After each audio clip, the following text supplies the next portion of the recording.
$5 trillion অঙ্কটা শুনলেই চমকে উঠতে হয়, তাই না? এটা কিন্তু কোনো বড় কোম্পানির বাজেট নয়, এটা হলো বাংলাদেশকে বদলে দেওয়ার একটা বিশাল নীলনকশা। আজ আমরা এমনই এক সাহসী পরিকল্পনার গভীরে যাব, যা দেশের জন্য এক নতুন দিগন্ত খুলে দেওয়ার কথা বলছে। চলুন শুরু করা যাক। আমাদের এই আলোচনার একেবারে কেন্দ্রে আছে দ্য আর্কিটেক্টস অফ টুমরো নামের এই বইটি। তবে এটা কি শুধু একটা বই বলে ভুল হবে? একে বলা হচ্ছে বাংলাদেশের জন্য একটা নতুন ইশতেহার। এর পাতায় পাতায় যে শুধু পরিকল্পনা আছে তা নয়, আছে একটা বড় দর্শন, যা এক আমূল পরিবর্তনের কথা বলে। আর বইটার ভূমিকাতে কিন্তু ব্যাপারটা পরিষ্কার করে দেয়া হয়েছে। বলা হয়েছে এটা হলো জাতীয় রূপান্তরের জন্য একটি কৌশলগত পথরেখা। এর মানে কি? এর মানে হলো এটা শুধু কিছু সুন্দর সুন্দর আইডিয়া না, বরং একটা সুচিন্তিত পরিকল্পনা, যার লক্ষ্য দেশকে একটা নতুন পথে এগিয়ে নিয়ে যাওয়া। কিন্তু প্রশ্ন হলো, এত বড় একটা পরিকল্পনার দরকার কেন পড়ল? ঠিক কী কারণে এমন একটা নবজাগরণের কথা বলা হচ্ছে? চলুন এই পরিকল্পনার পেছনের মূল ভাবনাটা একটু বোঝার চেষ্টা করি। এই পরিকল্পনার মূলে যে দর্শনটা কাজ করছে তার নাম দেয়া হয়েছে বাংলাদেশের নবজাগরণের জন্য বিপ্লব। আর লক্ষ্যটা কিন্তু বেশ বড়, বাংলাদেশকে জাপান, ফিনল্যান্ড বা সিঙ্গাপুরের মতো দেশের কাতারে নিয়ে যাওয়া। মানে এখানে শুধু অর্থনৈতিক উন্নয়নের কথা বলা হচ্ছে না, বরং সমাজ আর রাষ্ট্রের একটা সামগ্রিক বদলের স্বপ্ন দেখা হচ্ছে। তো এই দর্শনটা আসলে কিছু গভীর সমস্যার সমাধানের একটা চেষ্টা।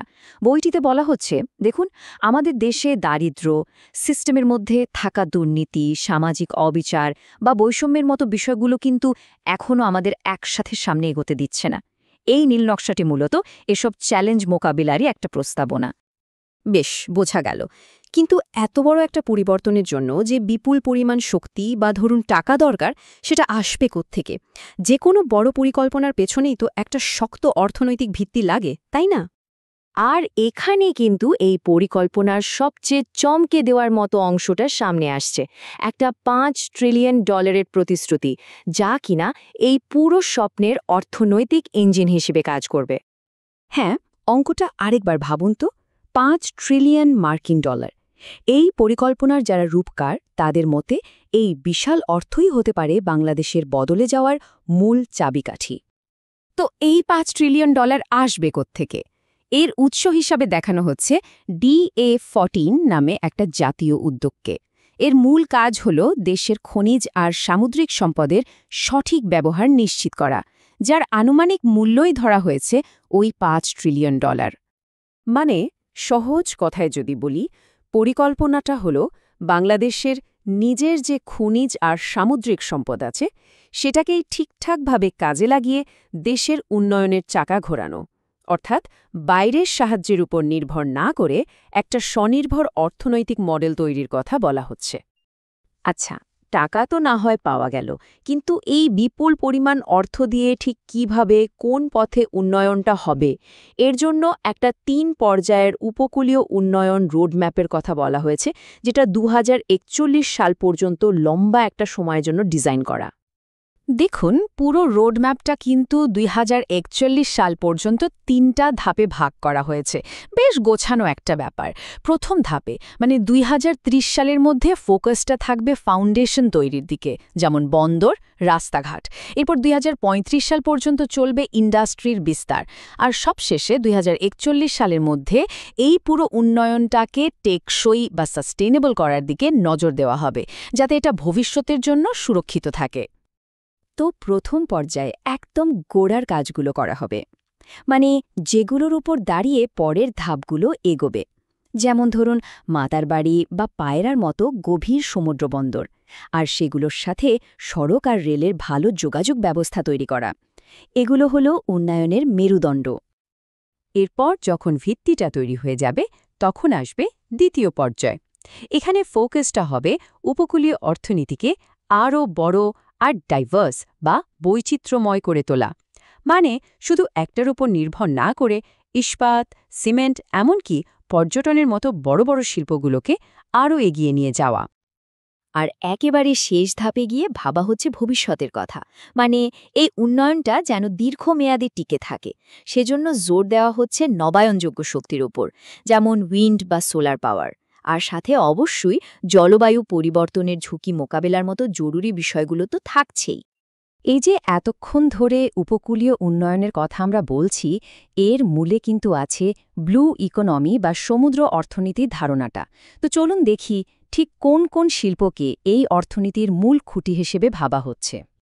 এখানে দেখুন ৬টা মূল স্তম্ভের কথা বলা হচ্ছে, আর ব্যাপারগুলো কিন্তু একটার সাথে আরেকটা জড়িত। যেমন গভীর সমুদ্র বন্দর না থাকলে ভারী শিল্পের কাঁচামাল আসবে কিভাবে, আবার ভালো লজিস্টিক্স না থাকলে সেই তৈরি পণ্য বাজারে যাবে কিভাবে। এই সব শিল্প চালানোর জন্য দরকার শক্তি, যেটা আসবে নবায়নযোগ্য উৎস থেকে। আর পর্যটন বা মাছ ধরার মতো বিষয়গুলো তো উপকূলের অর্থনীতিকে আরও চাঙ্গা করবে, মানে পুরোটা একটা ইকোসিস্টেমের মতো কাজ করবে।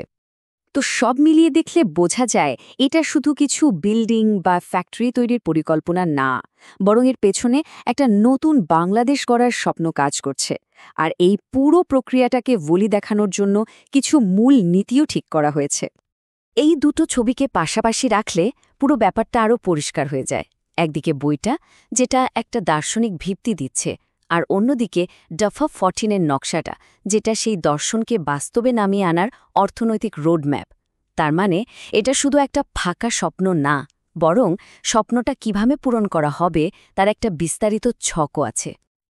এই বিশাল পরিকল্পনাটা মূলত 3টে নীতির ওপর দাঁড়িয়ে আছে। ১. টেকসই অর্থায়ন, মানে এমনভাবে টাকা জোগাড় করা হবে যেমন ব্লু বন্ড, যাতে পরিবেশের ক্ষতি না হয়। ২. পরিবেশ সুরক্ষা, মানে কোনো প্রজেক্ট করার আগে তার পরিবেশগত প্রভাব খুব কঠোরভাবে দেখা হবে। আর ৩, এবং সম্ভবত সবচেয়ে জরুরি যেটা, সেটা হলো স্থানীয় মানুষের অংশগ্রহণ, যাতে এই উন্নয়নের ফলটা শুধু বড় বড় কোম্পানির হাতে না গিয়ে উপকূলের সাধারণ মানুষের কাছেও পৌঁছায়। একটা নতুন সময়ের জন্য এটা নিঃসন্দেহে একটা অসাধারণ বিস্তারিত নীল নকশা। কিন্তু আসল প্রশ্নটা হলো, আগামী দিনের স্থপতিরা, মানে যারা এই দায়িত্বে থাকবেন, তারা কি সত্যি এটা তৈরি করতে পারবেন? এই বিশাল স্বপ্নকে বাস্তবে নামিয়ে আনার চ্যালেঞ্জটাই হয়তো সবচেয়ে বড় পরীক্ষা। উত্তরটা সেটা হয়তো সময়ই বলে দেবে।